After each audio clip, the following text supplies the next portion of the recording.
감히 청소부 주제에 내 구두에 더러운 물을 튀겨. 이게 뭐 하는 거야? 서울 시내 최고급 호텔인 팰리스 호텔 1층 로비에서 날카로운 여자의 비명 소리가 울려 퍼졌습니다. 오후 2시 30분, 평소보다 분주한 로비 한편에서는 한 여자가 바닥을 닦고 있었습니다. 한미경은 50대 중반의 호텔 청소 직원이었습니다. 이른 아침부터 시작된 근무로 이미 지친 기색이 역력했지만 딸의 상견례를 앞두고 마음만은 들떠 있었죠.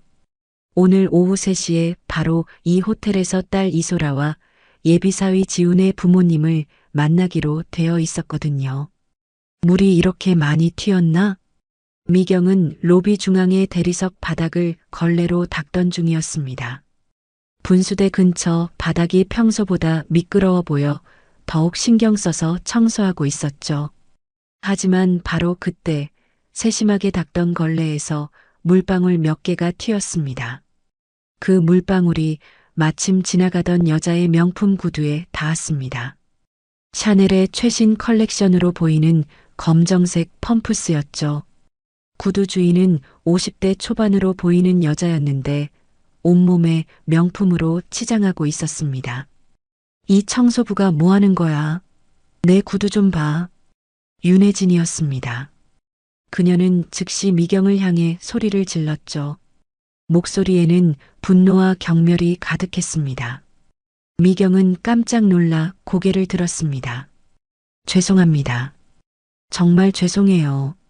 제가 바로 닦아드릴게요. 미경이 황급히 손수건을 꺼내며 사과했지만 혜진의 분노는 수그러들지 않았습니다. 오히려 더욱 격해졌죠.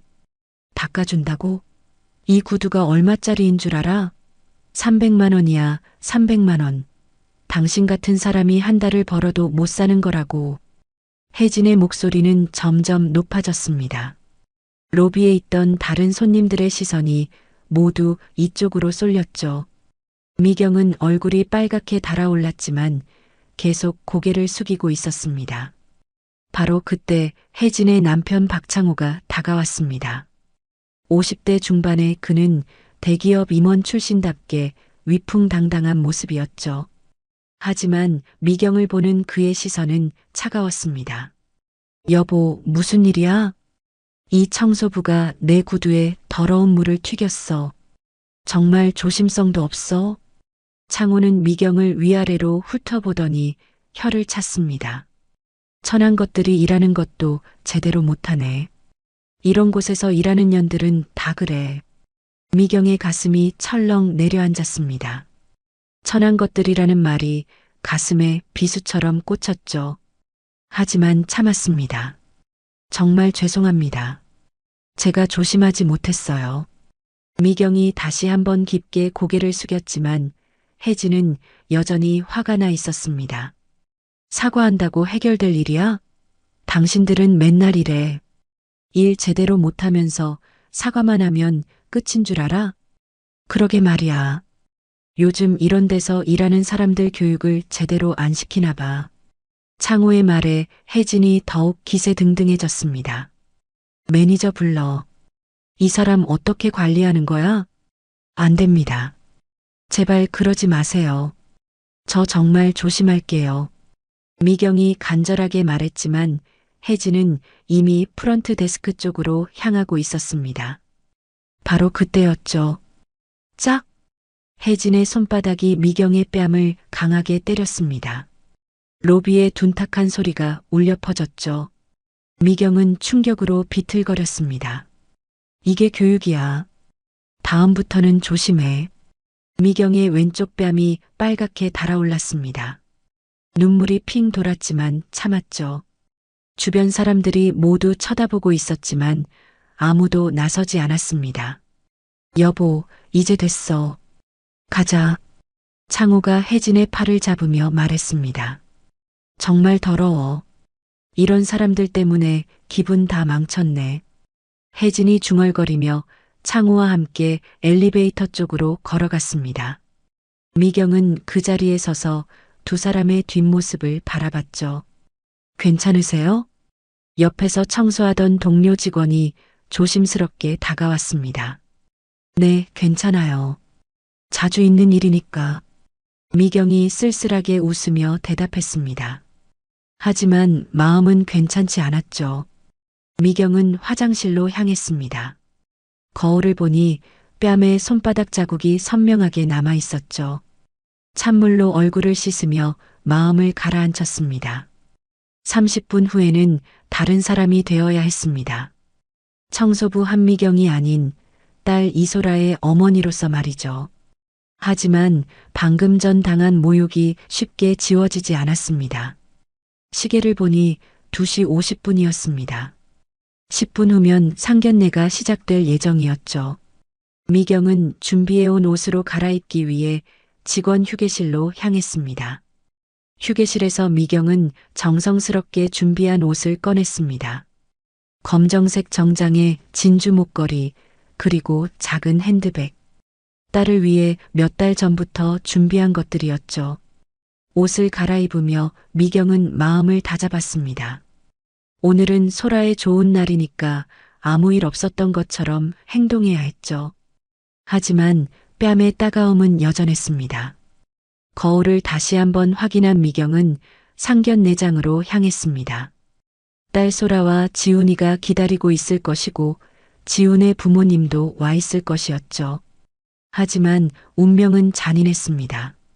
30분 전 로비에서의 모욕이 단순한 우연이 아니라는 것을 미경은 곧 깨닫게 될 것이었죠. 여기 맞나? 팰리스 호텔 스카이 라운지.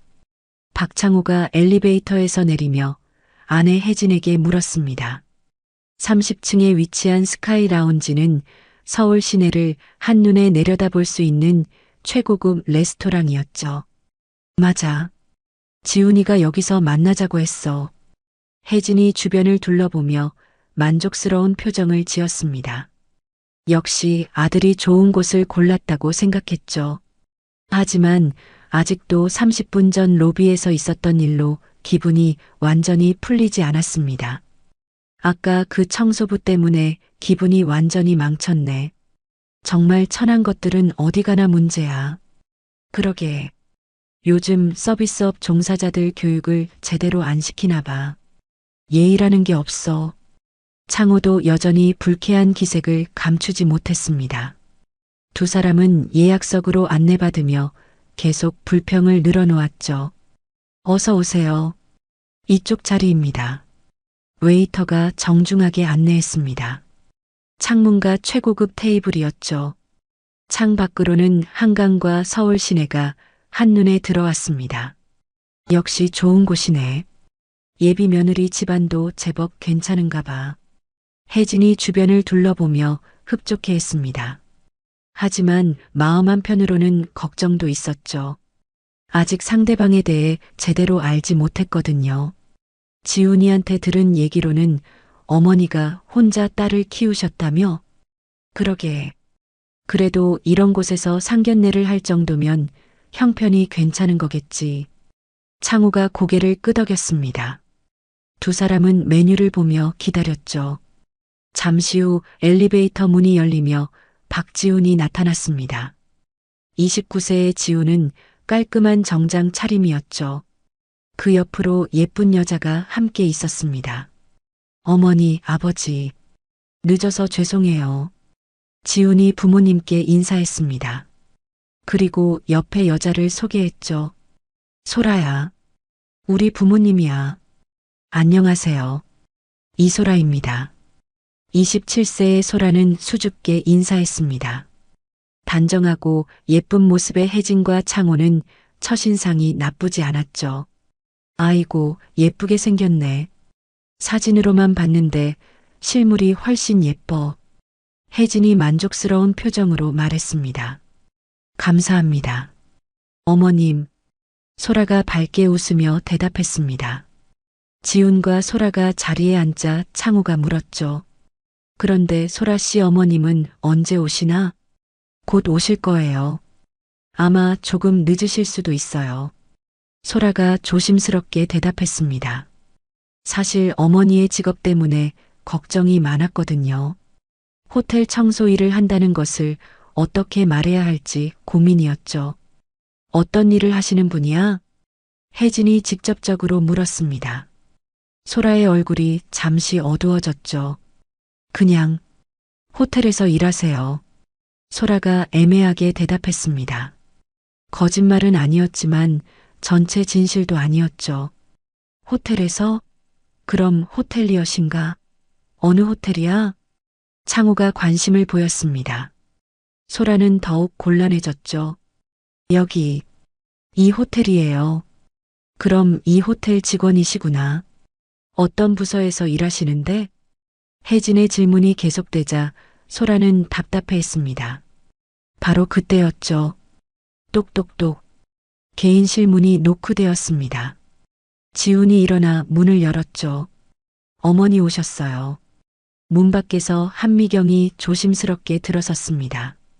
정성스럽게 차려입은 모습이었지만 아직 뺨에는 붉은 자국이 남아 있었죠. 그 순간 레스토랑 안이 정적에 휩싸였습니다. 혜진의 입이 떡 벌어졌습니다. 30분 전 로비에서 뺨을 때린 바로 그 청소부가 눈앞에 서 있었거든요. 저 사람이 왜 여기에? 창호도 얼어붙었습니다. 분명히 아까 로비에서 구두에 물을 튀긴 그 청소부였죠. 안녕하세요. 미경이 정중하게 인사했습니다. 하지만 박 부부는 말을 잃었죠. 어머님, 제 어머니 한미경입니다. 소라가 떨리는 목소리로 소개했습니다. 상황을 눈치챈 것 같았죠. 뭐라고? 혜진이 믿을 수 없다는 표정으로 물었습니다. 제 어머니예요. 한미경이세요. 소라가 다시 한번 말했지만 혜진은 여전히 받아들이지 못했습니다. 이게 무슨 30분 전에 로비에서 그러고 보니 아까 로비에서 인사 나눴네요. 미경이 담담하게 말했습니다. 그 말에 창호와 혜진은 더욱 당황했죠. 인사를 나눴다고? 지훈이 의아해하며 물었습니다. 무슨 일이 있었는지 전혀 모르는 상황이었거든요. 별일 아니에요. 그냥 우연히 만났었죠. 미경이 웃으며 대답했지만 속마음은 복잡했습니다. 30분 전에 모욕이 생생했거든요. 이건 말도 안 돼. 혜진이 갑자기 소리를 질렀습니다. 레스토랑 안에 다른 손님들이 쳐다봤죠. 어머니, 왜 그러세요? 지훈이 당황하며 물었습니다. 청소부잖아. 청소부라고. 30분 전에 내 구두에 더러운 물 튀긴 그 청소부가 예비사돈이라고? 혜진의 목소리가 점점 높아졌습니다. 미경의 얼굴이 창백해졌죠. 소라가 부끄러운 듯 고개를 숙였습니다. 이건 정말 말도 안 돼. 신분 차이라는 게 있는 거 아니야? 창호도 흥분하며 소리쳤습니다. 신분 차이요? 미경이 조용히 물었습니다. 목소리는 평온했지만 눈빛은 차갑게 변해 있었죠. 당연하지. 청소부 딸이 우리 아들과 결혼한다고? 말도 안 되는 소리야. 혜진이 테이블을 치며 소리를 질렀습니다. 주변 손님들의 시선이 모두 집중됐죠. 그렇다면 더 이상 할 말이 없네요. 미경이 자리에서 일어섰습니다. 더 이상 이 모욕을 참을 이유가 없었죠. 어머니, 잠깐만요. 지훈이 급히 일어서며 미경을 붙잡으려 했습니다. 하지만 미경의 마음은 이미 단단히 굳어 있었죠. 아니에요. 이미 충분히 들었어요. 미경이 차갑게 대답했습니다. 30분 전 로비에서의 모욕, 그리고 지금 이 순간의 모독까지. 더 이상 참을 필요가 없었죠. 엄마, 제발. 소라가 눈물을 글썽이며 어머니의 손을 잡았습니다. 하지만 미경은 고개를 저었죠. 소라야, 우리 딸이 이런 대접받으면서 시집갈 필요 없어. 그 말에 혜진이 더욱 격분했습니다. 대접? 청소부 주제에 무슨 대접을 바라는 거야? 혜진의 말에 미경의 눈이 차갑게 빛났습니다. 하지만 목소리는 여전히 침착했죠. 청소부 주제에라. 재미있는 표현이네요. 제발 진정하세요. 다들 진정해요. 지훈이 상황을 수습하려 했지만 이미 걷잡을 수 없는 상황이었습니다. 진정하라고? 지훈아, 이게 진정할 상황이야? 청소부 딸과 결혼하겠다고? 창우가 아들을 향해 소리쳤습니다. 아버지, 소라는 훌륭한 사람이에요. 어머님 직업이 뭐가 중요해요? 지훈이 반박했지만 창호는 들을 생각이 없었죠. 중요하고 말고 격이 다르잖아. 우리가 누구인데 청소부와 사돈을 한다고? 그 순간 미경이 조용히 웃었습니다. 하지만 그 웃음은 차가웠죠. 신분이요? 그렇게 신분이 중요하시다면 제대로 된 신분 확인이라도 하고 말씀하시죠. 무슨 소리야? 청소부면 청소부지 무슨 신분 확인이 필요해? 혜진이 비웃듯 말했습니다. 그렇다면 더 이상 대화할 필요가 없겠네요. 미경이 핸드백을 들며 일어섰습니다. 소라가 황급히 따라 일어섰죠. 엄마, 가지 마. 제발. 소라의 눈에서 눈물이 흘러내렸습니다. 지훈도 절망적인 표정이었죠. 소라 씨, 어머님이 가신다니 따라가세요. 어차피 이런 결혼은 안 될 일이니까. 혜진이 냉정하게 말했습니다. 그 말에 지훈의 얼굴이 일그러졌죠. 어머니, 왜 이러세요? 지훈이 항의했지만 혜진은 단호했습니다. 지훈아, 너가 나중에 고마워할 거야. 이런 집안과 결혼했다가는 평생 고생한다. 창호도 아들을 설득했습니다. 지훈아, 우리 말이 맞아. 차이는 극복하기 어려운 거야. 아버지, 어머니. 지훈이 절규했지만 부모들의 마음은 이미 굳어 있었죠. 미경은 문으로 향했습니다. 더 이상 이곳에 있을 이유가 없었거든요. 어머님. 지훈이 미경을 따라 나섰습니다. 복도에서 미경을 붙잡았죠. 정말 죄송합니다. 부모님이 원래 이런 분들이 아니에요. 지훈의 목소리에는 절망이 가득했습니다. 지훈 씨, 고마웠어요. 하지만 이미 늦었어요. 미경이 차분하게 대답했습니다. 제발 한 번만 더 기회를 주세요. 제가 부모님을 설득할게요. 지훈이 간절하게 애원했지만 미경은 고개를 저었죠. 30분 전에 제가 당한 일을 알아요? 지훈이 고개를 갸우뚱했습니다. 로비에서 어머님이 제 뺨을 때리셨어요. 청소부라고 천한 것이라고 하시면서요. 뭐라고요? 지훈이 경악했습니다. 그때는 몰랐으니 그럴 수도 있다고 생각했어요. 하지만 지금은 알고도 똑같은 말을 하시네요. 미경의 목소리에는 깊은 상처가 배어 있었습니다. 어머님, 정말 죄송해요. 제가 지훈이 사과하려 했지만 미경은 손을 들어 막았죠. 지훈 씨는 잘못이 없어요. 하지만 이런 모욕을 당하면서까지 결혼을 할 수는 없어요. 그 말과 함께 미경은 엘리베이터 쪽으로 걸어갔습니다. 소라가 눈물을 흘리며 따라왔죠. 엄마, 나는 어떻게? 소라가 흐느끼며 물었습니다. 우리 딸이 이런 대접받을 사람이 아니야. 미경이 소라를 안으며 말했습니다. 엘리베이터 문이 열렸죠. 지훈이 마지막으로 소리쳤습니다. 소라야, 미안해. 하지만 엘리베이터 문은 이미 닫혔습니다. 지훈은 그 자리에 주저앉았죠. 레스토랑 안에서는 여전히 창우와 혜진이 흥분해 있었습니다. 잘 됐어. 애초에 어울리지 않는 결혼이었어. 혜진이 만족스러워했습니다. 그래. 지훈이가 나중에 고마워할 거야. 창호도 동의했습니다. 하지만 두 사람은 아직 알지 못했죠. 자신들이 얼마나 큰 실수를 저질렀는지 말입니다. 미경과 소라가 호텔을 빠져나갈 무렵 회장님, 호텔 로비에서 갑자기 들려온 큰 목소리에 미경의 발걸음이 멈췄습니다. 정장 차림의 중년 남자가 미경을 향해 뛰어오고 있었거든요. 총지배인이었습니다. 팰리스 호텔의 최고 책임자였죠. 그가 미경을 보자마자 90도로 허리를 숙여 인사했습니다. 회장님, 오늘 개인적인 약속으로 오셨군요. 미리 연락 주시지 그러셨어요. 미경은 당황한 기색 없이 담담하게 대답했습니다. 그냥 조용히 다녀가려고 했는데요. 총지배인의 갑작스러운 등장에 로비에 있던 사람들의 시선이 집중됐습니다. 특히 30층에서 막 내려온 박창호와 윤혜진 부부는 입이 떡 벌어진 채 서 있었죠. 회장님이라고?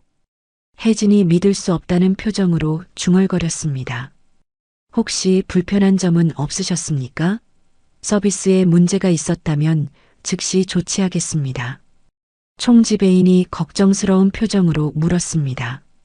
미경의 표정을 보니 뭔가 불쾌한 일이 있었던 것 같았거든요. 아니에요. 별일 없었어요. 미경이 조용히 대답했지만 총지배인은 안심하지 못했습니다. 그런데 뺨에 왜 상처가?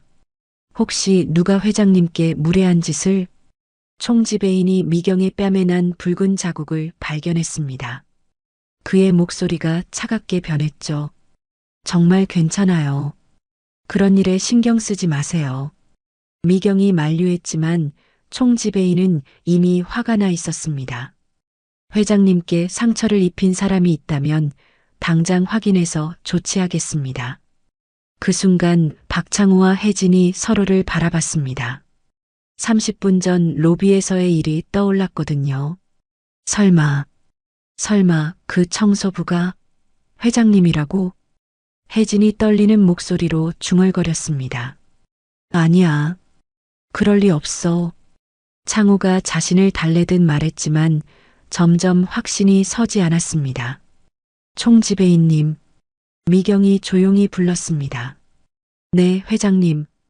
오늘 일은 그냥 넘어가 주세요. 개인적인 일이었으니까요. 미경의 당부에 총지배인은 고개를 끄덕였습니다. 알겠습니다. 하지만 앞으로는 이런 일이 없도록 더욱 주의하겠습니다. 바로 그때 지훈이 엘리베이터에서 내려왔습니다. 부모님을 찾던 그의 시선이 로비의 이상한 분위기를 감지했죠. 어머니, 아버지. 지훈이 다가가려던 순간 더욱 충격적인 장면이 펼쳐졌습니다. 회장님, 사실 말씀드릴 게 있습니다. 오늘 새로운 투자 제안이 2건 들어왔는데요. 총지배인이 서류를 꺼내며 보고했습니다. 미래호텔그룹 계열사 확장건과 부산 신규 호텔 건설건입니다. 미래호텔그룹? 혜진이 그 이름을 듣고 다리에 힘이 풀렸습니다. 미래호텔그룹은 전국 최대 호텔 체인이었거든요. 팰리스 호텔도 그 계열사 중 하나였죠. 혹시 저 여자가 미래호텔그룹에? 창호가 믿을 수 없다는 표정으로 중얼거렸습니다. 나중에 사무실에서 자세히 보고해 주세요. 미경이 말하자 총지배인이 다시 한번 깊게 인사했습니다. 네, 회장님. 언제든 연락 주시면 즉시 준비하겠습니다. 그제야 박창호와 혜진이 상황을 완전히 이해했습니다. 30분 전에 뺨을 때렸던 그 청소부가 미래호텔그룹의 회장이었던 것이죠. 이럴 수가. 혜진이 바닥에 주저앉을 뻔했습니다. 창호가 황급히 아내를 부축했죠. 지훈도 상황을 파악했습니다. 소라의 어머니가 단순한 청소부가 아니라는 것을 깨달았거든요. 저기. 지훈이 다가가려 했지만 미경은 이미 호텔 밖으로 나가고 있었습니다. 회장님을 모시고 가겠습니다. 총지배인이 정중하게 따라 나섰습니다. 로비에 남은 박가족은 충격에서 벗어나지 못했습니다. 여보, 우리가 뭔 짓을 한 거야? 혜진이 떨리는 목소리로 물었습니다. 30분 전에 뺨을 때렸다고 했지? 창호도 얼굴이 새하얗게 질려 있었습니다.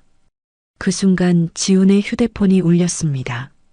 소라에게서 온 문자였죠. 지훈아, 미안해.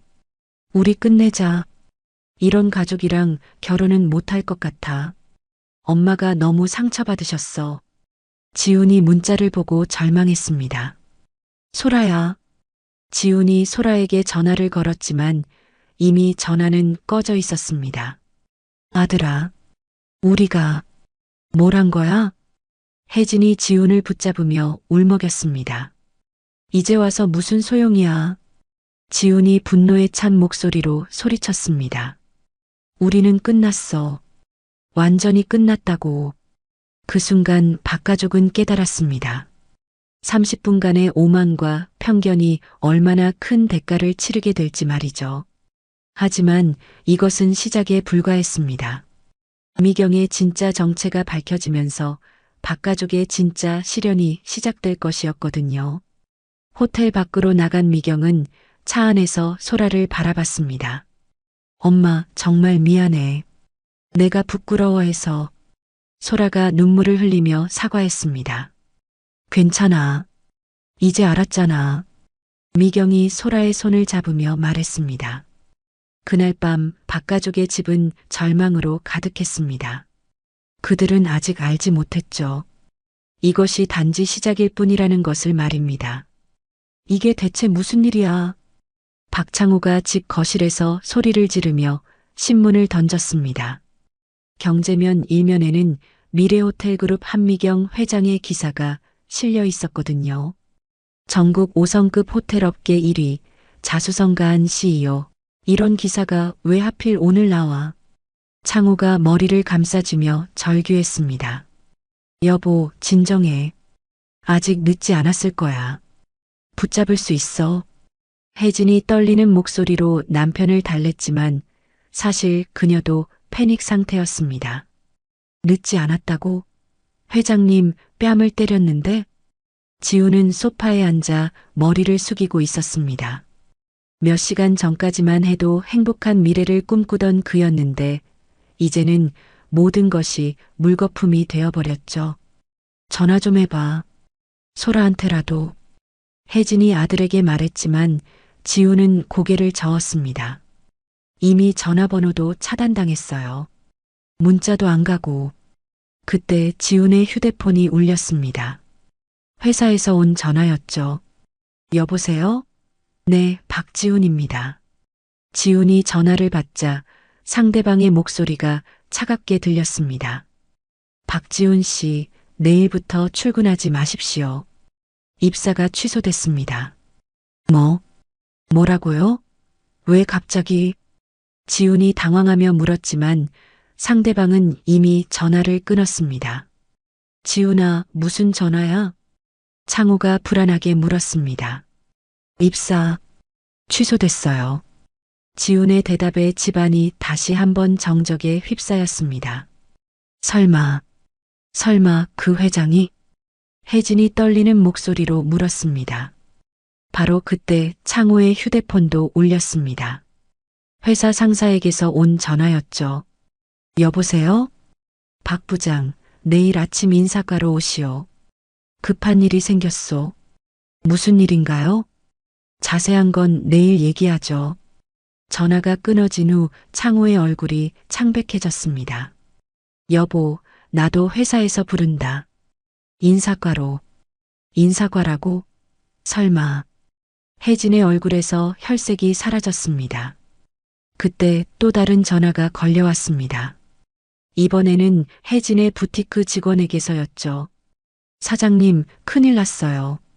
건물주가 갑자기 임대료를 올린다고 통보했어요. 얼마나? 기존의 3배요. 그리고 다음 달까지 안 내면 계약 해지래요. 3배라고? 혜진이 비명을 질렀습니다. 도저히 감당할 수 없는 금액이었거든요. 이게 다 우연의 일치일까? 창호가 중얼거렸습니다. 우연이 아니야. 분명 저 회장이 뒤에서 조종하고 있어. 지훈이 절망적인 목소리로 말했습니다. 그럼 우리 어떻게? 하루아침에 다 망하는 거야? 혜진이 울음을 터뜨렸습니다. 다음 날 아침 창호는 회사에 출근했습니다. 인사가 앞에 서자 가슴이 쿵쿵 뛰었죠. 박 부장 들어오세요. 인사과장이 차가운 목소리로 부르더니 서류를 내밀었습니다. 구조조정 대상자 명단에 올라왔습니다. 오늘로 마지막 출근입니다. 뭐라고요? 갑자기 왜? 박 부장도 아시잖습니까? 우리 회사 주요 거래처가 미래호텔그룹이에요. 그쪽에서 협력업체 재정비를 한다고 통보해 왔어요. 창우가 고개를 떨구었습니다. 역시 한미경 회장의 조치였던 것이죠. 짐 정리하시고 오늘 안으로 나가시면 됩니다. 창우는 30년 직장 생활이 하루아침에 끝났습니다. 같은 시간 혜진의 부티크에도 변화가 일어나고 있었습니다. 사장님, 건물주가 직접 오셨어요. 직원이 급히 알렸습니다. 건물주 대리인이 나타나 냉정하게 통보했죠. 임대료 인상 통보서 받으셨죠? 다음 달까지 못 내시면 계약 해지입니다. 너무 갑작스럽지 않나요? 원래 계약서에 건물주 사정에 의한 인상 조항이 있습니다. 확인해 보세요. 혜진이 계약서를 뒤적여 봤지만 정말로 그런 조항이 있었습니다. 계약할 때는 대수롭지 않게 넘어갔던 부분이었죠. 그렇다면 가게 문을 닫아야겠네요. 혜진이 체념한 듯 말했습니다. 저녁이 되어 박가족은 다시 모였습니다. 모두 침울한 표정이었죠. 아버지는 어떻게 됐어요? 지훈이 조심스럽게 물었습니다. 해고됐다. 30년 다닌 회사에서 하루아침에 쫓겨났어. 창호의 목소리에는 허탈함이 가득했습니다. 나도 가게 문 닫아야 해. 임대료를 3배로 올렸거든. 혜진도 절망적으로 말했습니다. 이제 우리 어떻게 살아? 지훈이 한숨을 쉬었습니다. 그때 현실이 더욱 무겁게 다가왔습니다. 집 대출 상환, 생활비, 카드값까지. 갑자기 수입이 끊어지면서 모든 것이 문제가 되었죠. 은행에서도 연락 왔어. 대출 연장이 어렵다고. 창우가 추가로 나쁜 소식을 전했습니다. 완전히 끝났네. 실수가 이런 결과를. 혜진이 후회하며 중얼거렸습니다.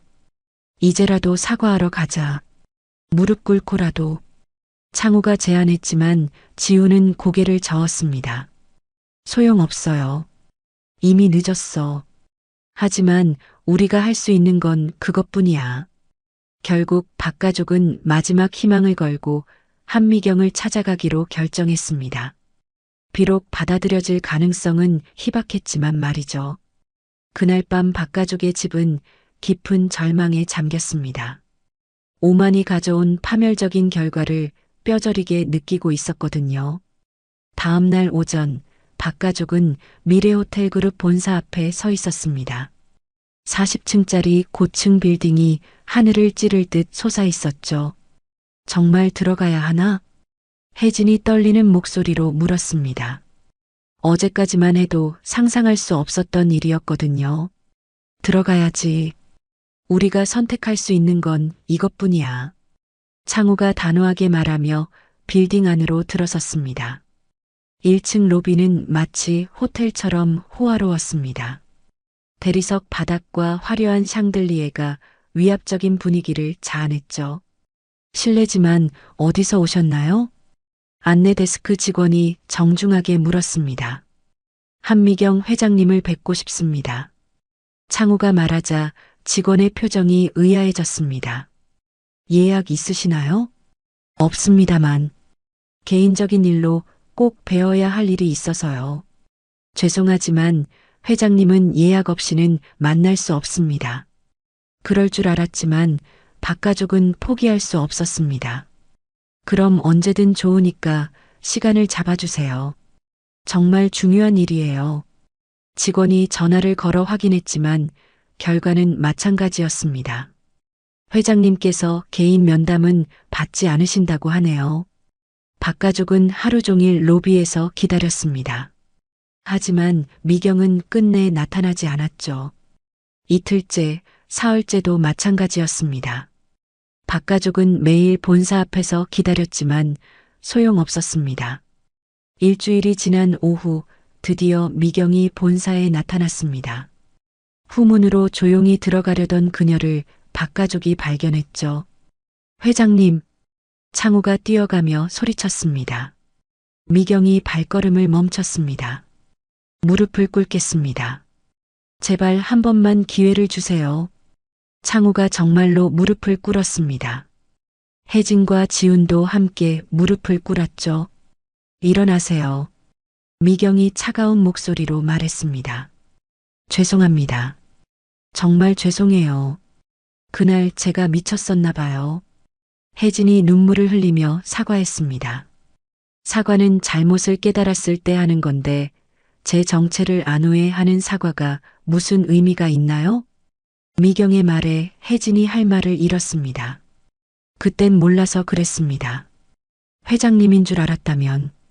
혜진이 변명하려 했지만 미경이 말을 잘랐습니다. 모르는 사람이라고 함부로 대해도 되는 건 아니죠. 그 말에 혜진은 완전히 고개를 숙였습니다. 회장님, 저희가 잘못했습니다. 다시는 그런 일 없을 거예요. 창우가 간절하게 말했지만 미경은 냉정했습니다. 약속을 어떻게 믿죠? 30분 만에 2번이나 모욕을 주신 분들이. 지훈이 앞으로 나섰습니다. 회장님, 제가 부모님을 말려서 다시는 이런 일이 없도록 하겠습니다. 소라와 결혼만. 결혼은 이미 끝난 일이에요. 미경이 단호하게 말했습니다. 소라가 직접 파혼을 통보했어요. 더 이상 할 말 없습니다. 그 말에 지훈이 절망했습니다. 한 번만, 정말 한 번만 더 기회를 주세요. 지훈이 울먹이며 애원했지만 미경은 돌아서기 시작했습니다. 회장님, 창우가 마지막으로 소리쳤습니다. 우리 집안 다 망했습니다. 저도 해고되고 아내 가게도 문 닫게 됐어요. 아들 취직도 취소됐고요. 창우의 목소리에는 절망이 가득했습니다. 그건 본인들이 선택한 결과예요. 미경이 차갑게 대답했습니다. 저희가 뭘 잘못했는지 이제 알겠어요. 정말 잘못했어요. 혜진이 바닥에 이마를 대며 절했습니다. 알았다면 처음부터 그러지 말았어야죠. 미경이 마지막 말을 남기고 건물 안으로 들어갔습니다. 회장님, 박가족이 마지막으로 외쳤지만 미경은 돌아보지 않았습니다. 그날 저녁 박가족의 집은 완전한 절망에 빠져 있었습니다. 이제 정말 끝이야.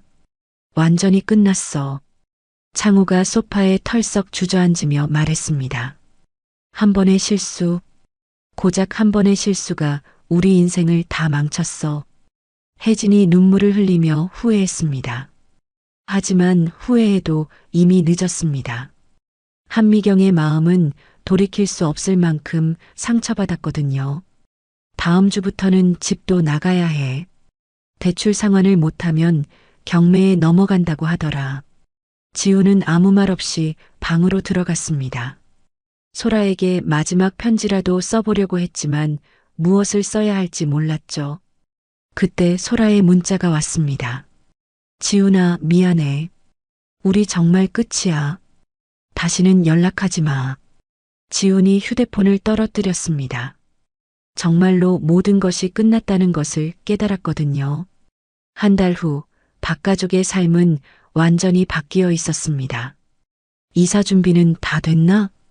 창우가 거실에 쌓인 이삿짐을 보며 한숨을 쉬었습니다.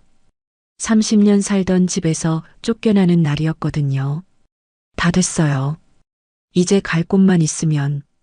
혜진이 허탈한 목소리로 대답했습니다. 반지하 원룸으로 이사 가야 했죠. 지우는 편의점 알바를 시작했습니다. 대기업 입사를 포기하고 당장 생계를 위해 일해야 했거든요. 어서 오세요. 지훈이 손님에게 인사했지만 목소리에는 활기가 없었습니다. 야간 근무를 마치고 집에 돌아온 지훈은 소파에 누워 천장을 바라봤습니다. 소라는 어떻게 지내고 있을까? 매일 밤 같은 생각이 머릿속을 맴돌았습니다. 하지만 연락할 방법도 용기도 없었죠. 창호는 여기저기 일자리를 찾아다녔지만 쉽지 않았습니다. 50대 중반의 나이에 새로운 시작은 힘들었거든요. 죄송합니다. 더 젊은 분으로. 면접장에서 듣는 말은 늘 비슷했습니다. 혜진은 집에서 온라인 쇼핑몰을 시작했습니다. 하지만 자본도 없고 경험도 부족해서 쉽지 않았죠. 오늘도 주문이 하나도 없네. 컴퓨터 화면을 보며 혜진이 한숨을 쉬었습니다. 어느 날 저녁 지훈이 편의점에서 일하고 있을 때였습니다. 지훈아? 뒤에서 누군가 부르는 소리에 돌아보니 대학 동기였습니다. 정말 오랜만이다. 여기서 뭐해? 당황한 지훈이 대답을 못하고 있자 동기가 눈치를 챘습니다. 아, 미안. 아르바이트 하는구나. 응. 잠시만. 지훈이 부끄러워하며 고개를 숙였습니다. 나 지금 좋은 회사 다니고 있어. 혹시 필요하면 연락해. 도움이 될 수도 있으니까. 동기가 명함을 주고 갔지만 지훈은 그 명함을 쓰레기통에 버렸습니다. 자존심이 허락하지 않았거든요. 집에 돌아가는 길에 지훈은 미래호텔그룹 빌딩을 바라봤습니다. 저기 어딘가에 소라가 있을까? 하지만 다가갈 용기는 없었습니다. 같은 시간 소라는 어머니 미경과 함께 저녁을 먹고 있었습니다. 엄마, 몸은 좀 어때? 괜찮아. 많이 좋아졌어. 미경이 웃으며 대답했지만 소라는 걱정이 많았습니다. 어머니가 받은 상처가 얼마나 깊었는지 알고 있었거든요. 지훈이는 어떻게 지낼까? 소라가 조심스럽게 물었습니다. 신경 쓰지 마. 이미 끝난 일이야. 미경이 단호하게 말했지만 소라의 마음은 복잡했습니다. 정말 사랑했는데. 소라가 중얼거리자 미경이 딸의 손을 잡았습니다. 사랑만으로는 부족해. 서로 존중할 수 있어야 진짜 사랑이야. 소라는 어머니의 말이 맞다는 것을 알았지만 마음 한편이 아팠습니다. 2개월이 지났습니다. 박가족의 상황은 더욱 악화되었죠. 전기 끊긴다고 통보 왔어. 혜진이 고지서를 보며 절망했습니다. 가스비도 못 냈는데. 창호도 한숨을 쉬었습니다. 지우는 편의점 이외에 배달 아르바이트도 시작했습니다. 하루에 몇 시간씩 잠을 자지 못했지만 어쩔 수 없었죠. 그러던 어느 날 지훈이 배달을 하다가 교통사고를 당했습니다. 환자 보호자분이세요? 병원에서 연락을 받은 창호와 혜진이 급히 달려왔습니다. 크게 다친 건 아니지만 며칠 입원해야 합니다. 의사의 말에 박가족은 또 다른 걱정에 빠졌습니다. 병원비는 어떻게 낼지 막막했거든요. 지훈이 병원 침대에 누워 있을 때 문득 6개월 전이 떠올랐습니다. 그때만 해도 모든 것이 완벽했는데, 하지만 이제는 모든 것이 망가져 있었습니다. 한순간에 오만이 이런 결과를. 지훈이 눈물을 흘렸습니다. 한편 미경은 회사에서 박가족의 근황을 보고받고 있었습니다. 박창호 씨는 아직 취직을 못했습니다. 부인은 온라인 쇼핑몰을 하지만 실패하고 있고요. 아드님은 편의점과 배달 일을 병행했는데 며칠 전 교통사고를 당했습니다. 보고를 듣던 미경의 표정이 잠시 흔들렸습니다.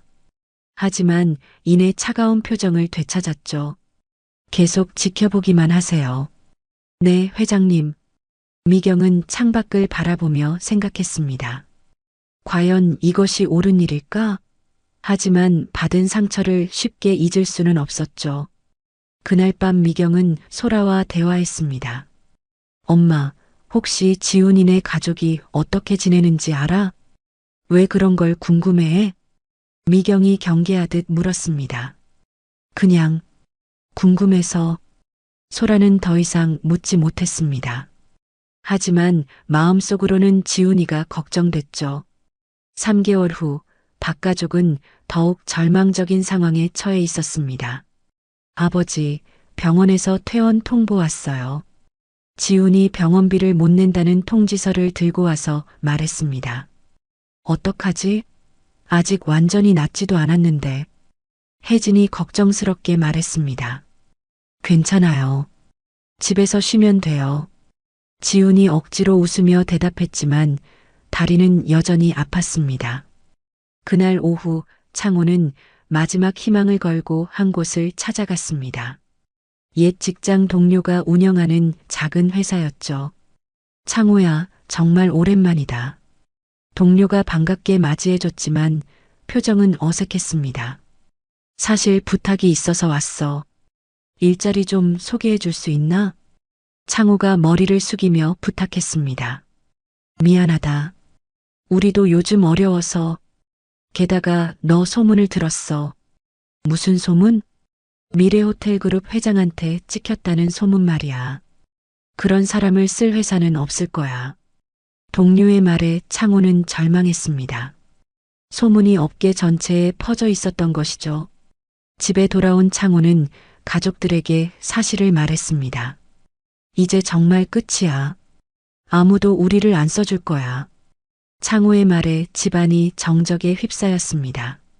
바로 그때 지훈의 휴대폰이 울렸습니다. 모르는 번호였죠. 여보세요?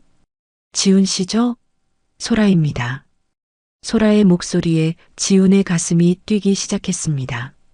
소라야, 정말 오랜만이다. 지훈의 목소리가 떨렸습니다. 만날 수 있을까요? 할 말이 있어요. 언제든지. 어디서 만날까? 내일 오후 2시 한강공원으로 와요. 전화가 끊어진 후 지훈은 한동안 멍하니 서 있었습니다. 누구야? 혜진이 물었습니다. 소라요. 내일 만나자고 해요. 정말? 혹시? 창호의 눈에 희망이 떠올랐습니다. 다음 날 오후 지훈은 약속 장소에 일찍 도착해서 기다렸습니다. 30분 후 소라가 나타났죠. 지훈 씨. 소라의 목소리는 예전과 달랐습니다. 더 성숙해 보였죠. 소라야, 정말 보고 싶었어. 지훈이 다가가려 했지만 소라는 한 걸음 뒤로 물러났습니다. 나 정말 많이 바뀌었어. 부모님도 많이 반성하고 있고. 지훈이 간절하게 말했지만 소라는 고개를 저었습니다. 바뀐 게 문제가 아니야. 처음부터 우리는 맞지 않았어. 무슨 소리야? 우리 그렇게 사랑했잖아. 지훈이 절규했습니다. 사랑만으로는 부족해. 가족 간의 상처는 너무 깊어. 우리 정말 끝이야. 소라의 말에 지훈의 마음이 무너졌습니다. 왜? 혹시 다른 사람이? 아니야. 다른 사람은 없어. 하지만 우리는 안 돼. 소라의 눈에서 눈물이 흘렀습니다. 엄마가 받은 상처를 알아? 소라의 말에 지훈은 할 말을 잃었습니다. 그리고 무엇보다 나도 그날 부끄러웠어. 소라가 고백했습니다. 부끄러웠다고? 엄마를 지키지 못한 내 자신이 부끄러웠어. 사랑하는 사람 앞에서 엄마를 보호하지 못했다고. 지훈이 소라의 손을 잡으려 했지만 소라는 피했습니다. 미안해, 지훈아. 정말 미안해. 소라가 돌아서려 하자 지훈이 마지막으로 소리쳤습니다. 소라야, 나 정말 반성하고 있어. 소라가 뒤돌아보지 않고 걸어갔습니다. 지훈은 그 자리에 주저앉았죠. 그날 밤 박가족은 완전한 절망에 빠져 있었습니다. 이제 정말 희망이 없어. 혜진이 울먹이며 말했습니다. 한편 소라는 어머니 미경과 마주 앉아 있었습니다. 만나고 왔어? 미경이 조심스럽게 물었습니다. 네. 정말 끝이라고 말했어요.